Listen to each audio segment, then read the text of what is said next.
Ah, doucement, Nora. Il y a une femme qui a disparu dans la nature depuis 2 semaines. J'aimerais bien ne pas y aller doucement, justement. Non, mais en fait, tu sais, souvent, ça, c'est des problèmes de couple. Hein. Une histoire qui tourne mal. En fait, elle avait peut-être envie de partir, elle va revenir. Elle avait peut-être besoin de prendre du temps, quoi. Elle va faire son intéressante.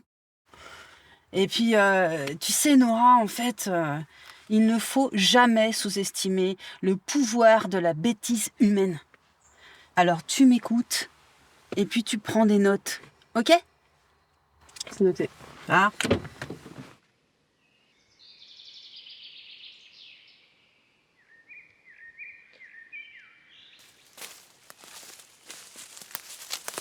Ça marche ? Ah, bonjour.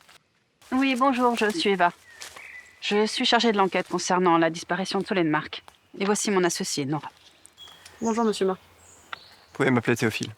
Eh bien, donc on a fouillé la voiture et rien de concluant. Donc le sang sur le pare-choc était d'origine animale. Aucune trace de son téléphone. Et on n'a pas eu de recensement. Vous vous souvenez de la dernière fois que vous lui avez parlé ? Oui, je me souviens, c'était il y a 2 semaines. Elle partait au boulot, comme d'habitude. Et je l'ai vu prendre sa voiture et partir, rien d'anormal. D'accord. Donc pas de problème au travail, ni avec un collègue ou avec un client ? Non, vous savez, elle était toujours du genre à voir le verre à moitié plein. Elle était bien vue de ses collègues. La voiture a été retrouvée près du lac. Pourquoi avoir organisé une battue dans la forêt ? Non, mais on a déjà fait des recherches dès le lendemain de la disparition et ça n'a rien donné. Vous inquiétez pas, on va la retrouver. Allez vous reposer. Merci.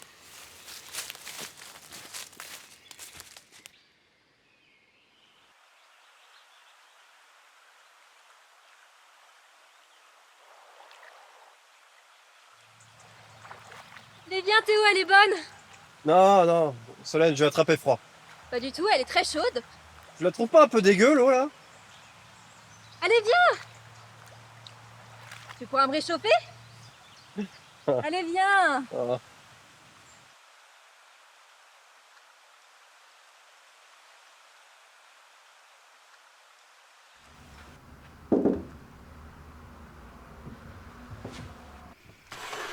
Bonsoir Théophile. On est vraiment navrés, vous dérangez si tard. Vous avez rien trouvé, c'est ça? Malheureusement, non. Mais on aurait des questions à vous poser. Oui, allez-y, rentrez.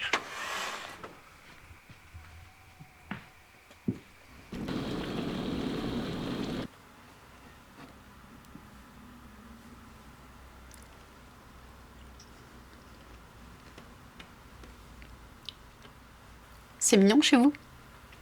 Vous êtes propriétaire ? Non. Enfin, oui, c'est juste qu'on n'a pas fini de rembourser, quoi. Ça fait combien de temps que vous êtes ensemble ? 7 ans environ. C'est marrant, en 7 ans, vous avez pas amassé beaucoup d'affaires.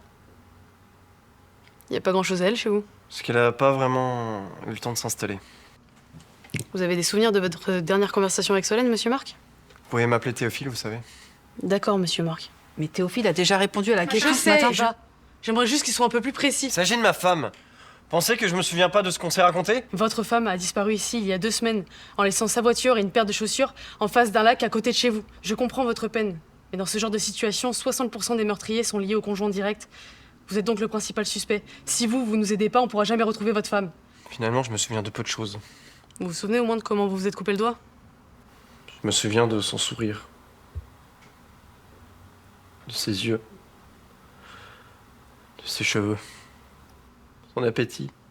Sa joie de vivre. Son optimisme.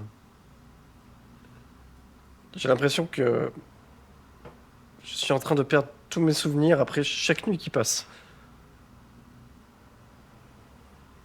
Tu devrais prendre l'air.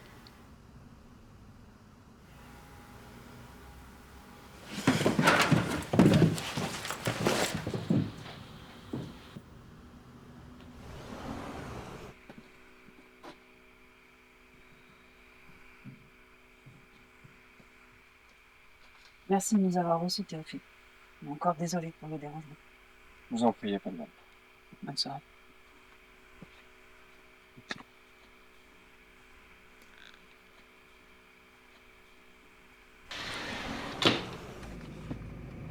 Faire ta place dans la police criminelle, ça veut pas dire rentrer dans l'arc du premier venu, Nora. Sauf que c'est pas le premier venu, Eva. Tu vois bien, il a une blessure à son doigt, mais toi tu lui parles comme si c'était ton pote, alors que c'est notre seul et unique suspect. Suspect potentiel.